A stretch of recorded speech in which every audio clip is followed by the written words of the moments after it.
Hello friends, this is Sunil Kumar in front of you.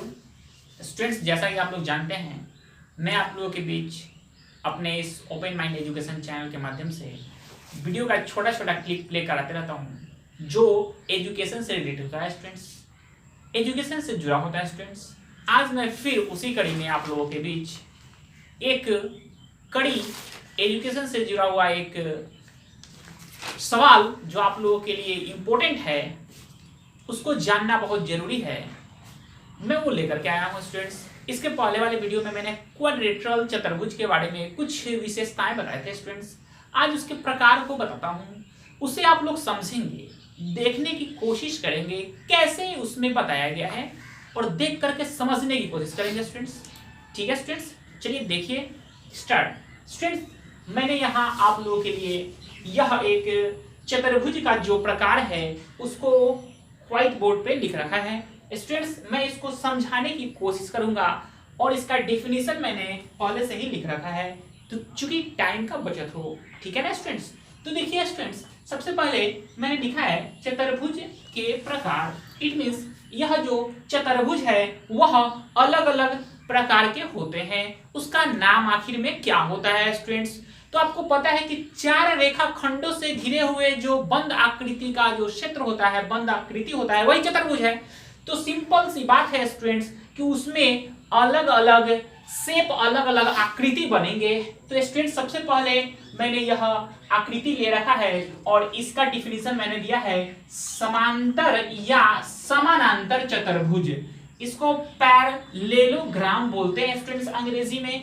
आखिर में यह होता क्या है? समांतर या समानांतर चतुर्भुज। स्टूडेंट्स, याद रखेंगे यह दोनों सेम है, ठीक है ना, और इसको अंग्रेजी में पैरेललोग्राम बोलते हैं। स्टूडेंट्स, याद रखिएगा इसका डिफिनीशन, वह चतुर्भुज जिसके आमने सामने स्टूडेंट्स, मैंने यहाँ फोटो बना रखा है ए बी सी डी, यह बना रखा है ना स्टूडेंट्स। तो आप लोग देखेंगे आमने सामने की भुजाएं समानांतर होते हैं स्टूडेंट्स, यानी कि यह भुजा इसके समानांतर होगा और एडी का जो समानांतर होगा वह क्या होगा? बीसी होगा। समानांतर स्टूडेंट्स कहने का अर्थ है कि वह रेखा जो एक दूसरे को कभी काटती नहीं हो, एक दूसरे को प्रतिच्छेदित नहीं करता हो, ठीक है स्टूडेंट्स।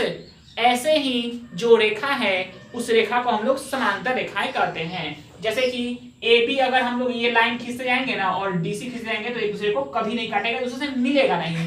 तो ये बी समानांतर डीसी और ए डी समानांतर बीसी, ठीक है स्टूडेंट्स। तो यह हमने एक समानांतर चतुर्भुज का डिफिनेशन लिया और इसका एक फोटो ले लिया, ठीक है ना स्टूडेंट्स, जो आप लोग देख रहे हैं यहाँ पे। आगे है आयत। स्टूडेंट्स, आयत को अंग्रेजी में रेक्टेंगल कहते हैं। स्टूडेंट्स, इसका डिफिनेशन है वह चतुर्भुज जिसका प्रत्येक कोण समकोण हो, अर्थात स्टूडेंट्स इसको अर्थात कर सकते हैं, अर्थात प्रत्येक कोण समकोण है स्टूडेंट्स। तो समकोण अर्थात स्टूडेंट्स 90 डिग्री का होना चाहिए। कितने डिग्री का होना चाहिए स्टूडेंट्स? 90 डिग्री का होना चाहिए।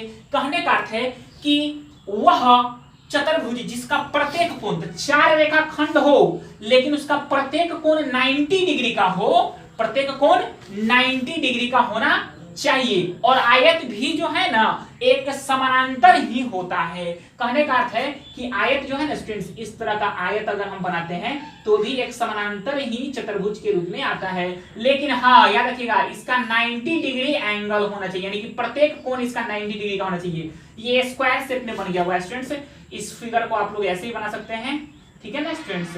यह रेक्टेंगल है, ये स्क्वायर शेप में बन गया था, ठीक है स्टूडेंट्स। इसको आप लोग थोड़ा और आगे बना सकते हैं, इसको आप ऐसे भी कर सकते हैं। याद रखिएगा इसकी यह भी एक समानांतर रेखा को फॉलो करता है, रेखाएं इसका समानांतर होगी, लेकिन इसका जो एंगल होगा ना, ये कोण जो होगा स्टूडेंट्स, यह कोण कितने डिग्री का होगा? 90 डिग्री का होगा, ठीक है स्टूडेंट्स। ए बी सी और डी, याद रखेंगे।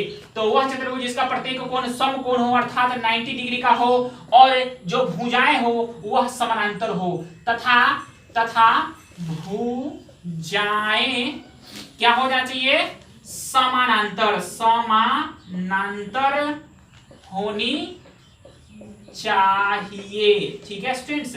यह इसका डिफिनेशन हो जाएगा। आगे है स्टूडेंट्स क्या? समकोण या विषम कोण या समचतुर्भुज। स्टूडेंट्स विषम कोण यानी कि कोण इसका डिफरेंट होगा, कोण अलग अलग होगा, ठीक है ना स्टूडेंट्स, कोण का जो वैल्यू होगा वह अलग अलग होगा, लेकिन समचतुर्भुज यानी कि भुजाएं समान होगा, ठीक है ना स्टूडेंट्स। तो वह चतुर्भुज जिसका प्रत्येक भुजा बराबर होता है, यानी कि भुजाएं बराबर होगा, AB बराबर हो जाएगा DC के और AD बराबर हो जाएगा BC के, भुजा बराबर होगा स्टूडेंट्स, लेकिन एक भी कोण समकोण नहीं होगा, मतलब एक भी कोण 90 डिग्री का नहीं होना चाहिए, ठीक है ना स्टूडेंट्स। इसको अंग्रेजी में हम लोग रैम्बोस कहते हैं, ठीक है स्टूडेंट्स। तो आगे की जो भी प्रक्रियाएं हैं यह आपने देखा है, नेक्स्ट मैं और भी अभी आपको बीच बताने वाला हूं, इसको इरेज करते हैं, ठीक है स्टूडेंट्स। चलिए स्टूडेंट्स अभी आपको देखिए हम आपको बता रहे थे जो चतुर्भुज, अभी आप लोग इसको में देख लेंगे कि क्या है, और भी थोड़ा अच्छे से इसको फोकस करके और समझें। अभी आप लोगों को मैंने कुछ बताया है, अभी अब क्या है, नेक्स्ट जो चतुर्भुज है वह वर्ग के रूप में आता है स्टूडेंट्स। इस वर्ग को हम लोग अंग्रेजी में स्क्वायर कहते हैं स्टूडेंट्स।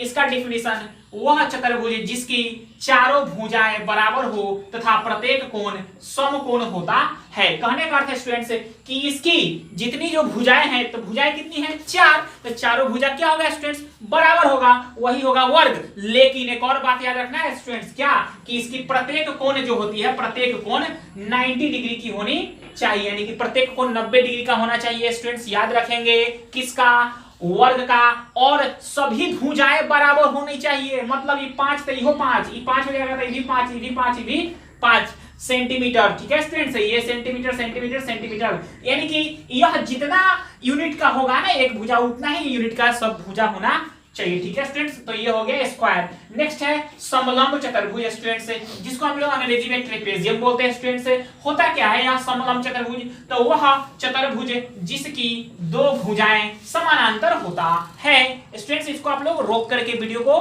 पॉज करके इस डेफिनेशन को लिख सकते हैं, ठीक है स्टूडेंट्स। वह चतुर्भुज जिसकी दो भुजाएं समानांतर होता है, कहने का अर्थ है स्टूडेंट्स इसकी दो भुजाएं जो होती है ना समानांतर होनी चाहिए। समानांतर यानी कि एक दूसरे को कभी नहीं काटती है, वही भुजा तो समानांतर कहलाती है ना। जैसे दो भुजा, जैसे कि ये भुजा हो गया और ये भुजा हो गया, यह एक दूसरे को पढ़ाएंगे तो कभी कटेगा स्टूडेंट्स, नहीं कटेगा। जैसे कि इसका एक लाइन देख लीजिए और इसका एक लाइन देख लीजिए, ये दूसरे को कटेगा कभी, और ये वाला देख लीजिए और ये वाला देख लीजिए, कटेगा एक दूसरे को नहीं ना। तो एक दूसरे के समानांतर चलती है, वही भुजाएं होती है समानांतर भुजाएं। तो दो भुजाएं समानांतर, तो इस फोटो में देख लीजिए आप लोग कि AB का समानांतर हम लोगों ने DC लिया है ना, तो AB समानांतर DC है, तो यह रेखा और यह रेखा नहीं काटेगा, तो दो भुजाएं समानांतर होती है, ठीक है ना। बाकी भुजाएं की बड़ी जरूरत नहीं, लेकिन कोई दो भुजा समानांतर हो तो वह जो चतुर्भुज जब बनेगी वह समांतर चतुर्भुज के रूप में नहीं, वह समलंब चतुर्भुज के रूप में आपके सामने आएगा, ठीक है ना स्टूडेंट्स। तो इस तरह से